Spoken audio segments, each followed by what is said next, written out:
Job chapter 22. Then Eliphaz the Temanite replied, Can a man be of benefit to God? Can even a wise person benefit him? What pleasure would it give the Almighty if you were righteous? What would he gain if your ways were blameless?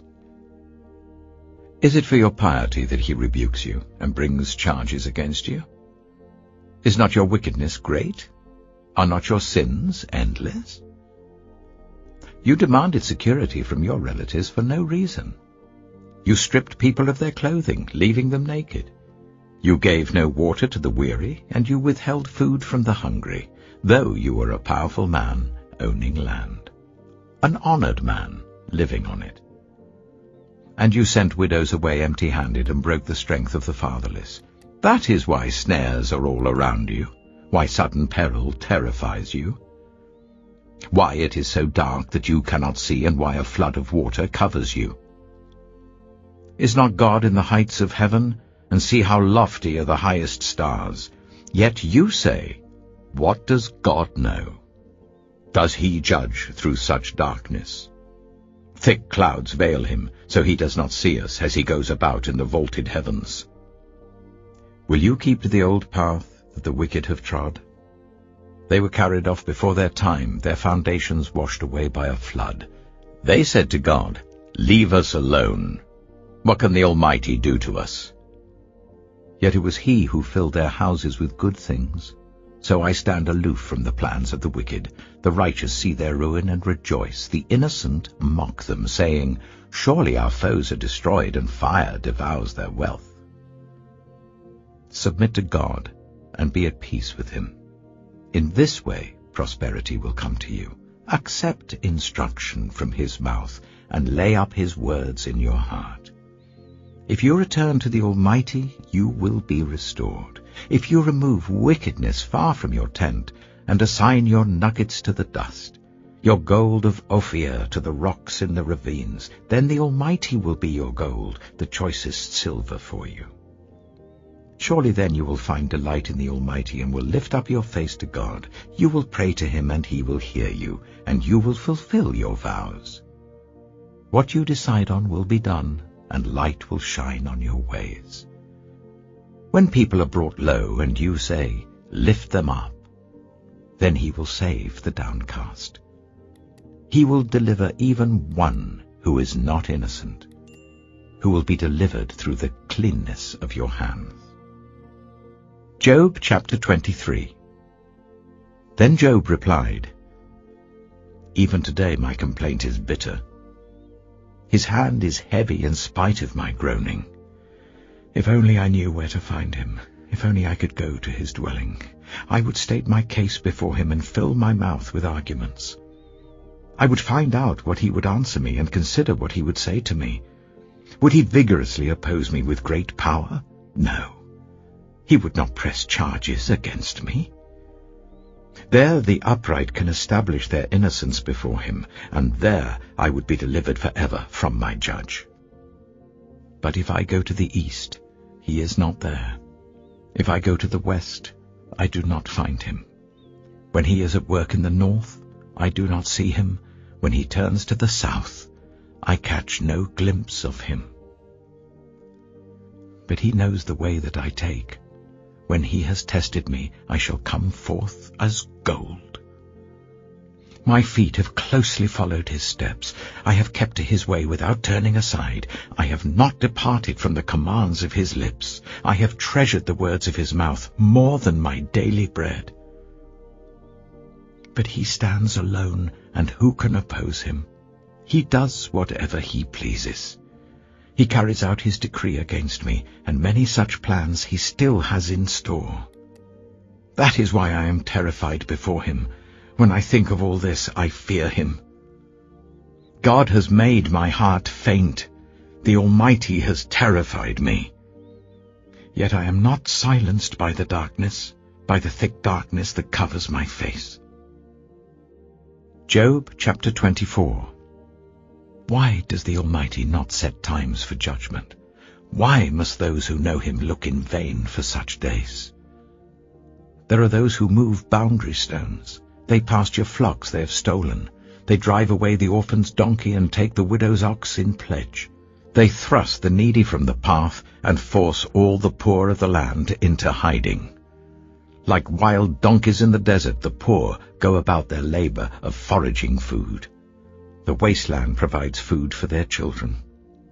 They gather fodder in the fields and glean in the vineyards of the wicked. Lacking clothes, they spend the night naked. They have nothing to cover themselves in the cold. They are drenched by mountain rains and hug the rocks for lack of shelter. The fatherless child is snatched from the breast. The infant of the poor is seized for a debt. Lacking clothes, they go about naked. They carry the sheaves, but still go hungry. They crush olives among the terraces. They tread the wine presses, yet suffer thirst. The groans of the dying rise from the city, and the souls of the wounded cry out for help. But God charges no one with wrongdoing. There are those who rebel against the light, who do not know its ways or stay in its paths. When daylight is gone, the murderer rises up, kills the poor and needy, and in the night steals forth like a thief. The eye of the adulterer watches for dusk. He thinks, no eye will see me, and he keeps his face concealed. In the dark, thieves break into houses, but by day they shut themselves in. They want nothing to do with the light. For all of them, midnight is their morning. They make friends with the terrors of darkness. Yet they are foam on the surface of the water. Their portion of the land is cursed, so that no one goes to the vineyards. As heat and drought snatch away the melted snow, so the grave snatches away those who have sinned. The womb forgets them, the worm feasts on them. The wicked are no longer remembered, but are broken like a tree. They prey on the barren and childless woman, and to the widow they show no kindness. But God drags away the mighty by his power. Though they become established, they have no assurance of life. He may let them rest in a feeling of security, but his eyes are on their ways.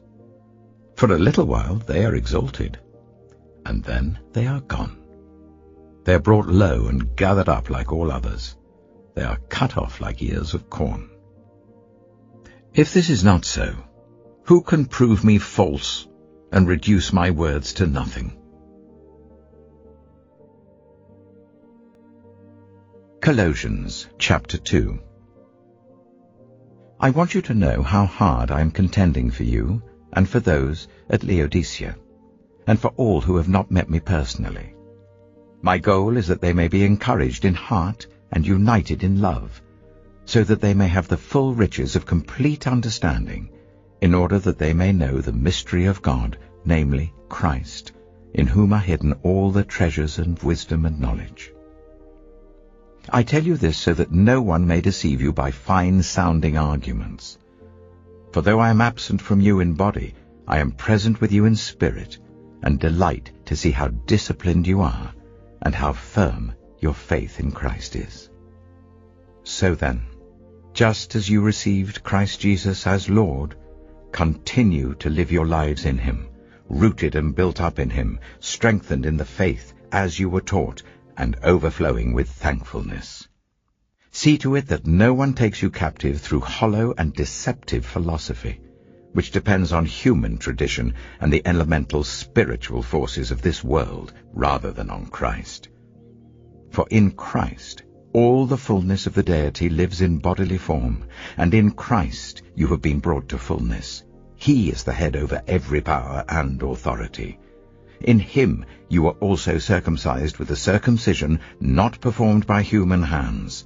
Your whole self, ruled by the flesh, was put off when you were circumcised by Christ, having been buried with him in baptism, in which you were also raised with him through your faith in the working of God, who raised him from the dead. When you were dead in your sins and in the uncircumcision of your flesh, God made you alive with Christ. He forgave us all our sins, having cancelled the charge of our legal indebtedness which stood against us and condemned us. he has taken it away, nailing it to the cross. And having disarmed the powers and authorities, he made a public spectacle of them, triumphing over them by the cross. Therefore do not let anyone judge you by what you eat or drink, or with regard to a religious festival, a new moon celebration, or a Sabbath day. These are a shadow of the things that were to come. The reality, however, is found in Christ. Do not let anyone who delights in false humility and the worship of angels disqualify you. Such a person also goes into great detail about what they have seen. They are puffed up with idle notions by their unspiritual mind. They have lost connection with the head, from whom the whole body, supported and held together by its ligaments and sinews, grows as God causes it to grow. Since you died with Christ to the elemental spiritual forces of this world, why, as though you still belonged to the world, do you submit to its rules? Do not handle, do not taste, do not touch. These rules, which have to do with things that are all destined to perish with use, are based on merely human commands and teachings. Such regulations indeed have an appearance of wisdom, with their self-imposed worship, their false humility, and their harsh treatment of the body, but they lack any value in restraining sensual indulgence.